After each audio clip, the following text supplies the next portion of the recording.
រួមជាតិជាទីគោរពជាទីរាប់អានមកកំសាន្តនៅឧស្សាហដែលជួសែនរិស័យត្រឹបមិនគិតតម្លៃទេអ្នកអាចមកលេងអ្នកអាចមកមើលអាចមកសម្រាកបោះតង់តែកុំកាប់ដើមឈើកុំបាញ់សត្វគ្រាន់តែចំណុចពីរនេះអ្នកអាចធ្វើអ្វីក៏បានហើយជិះវៀងឆក់ត្រីអាចស្ទូចបានតែត្រីទាំងអស់នេះកើតចេញមកអំពីការចូលរួមរបស់ប្រជាជនដែលបានចូលវិភាគទានជីកប្រឡាយចំនួន37គីឡូម៉ែត្រ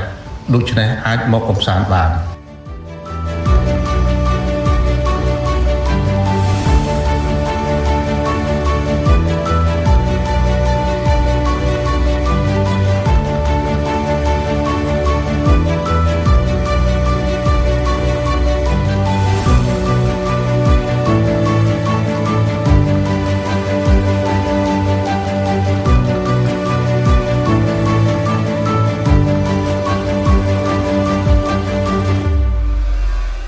ទិវាទេសចរពិភពលោកលើកទី45ឆ្នាំ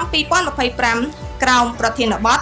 ទេសចរនិងបរិវត្តកម្មប្រកបដោយចីរភាពត្រូវបានរៀបចំនៅឧទ្យានរាជបណ្ឌិតសភាកម្ពុជាតេជោសែនឫស្សីត្រឹបស្ថិតក្នុងភូមិដងផ្លិតឃុំឆែប1ឃុំឆែប2ស្រុកឆែបខេត្តព្រះវិហារដែលមានការសហការរៀបចំពីឧទ្យានរាជបណ្ឌិតសភាកម្ពុជាតេជោសែនឫស្សីត្រឹបរដ្ឋបាលស្រុកឆែបនិងមន្ទីរទេសចរខេត្តព្រះវិហារ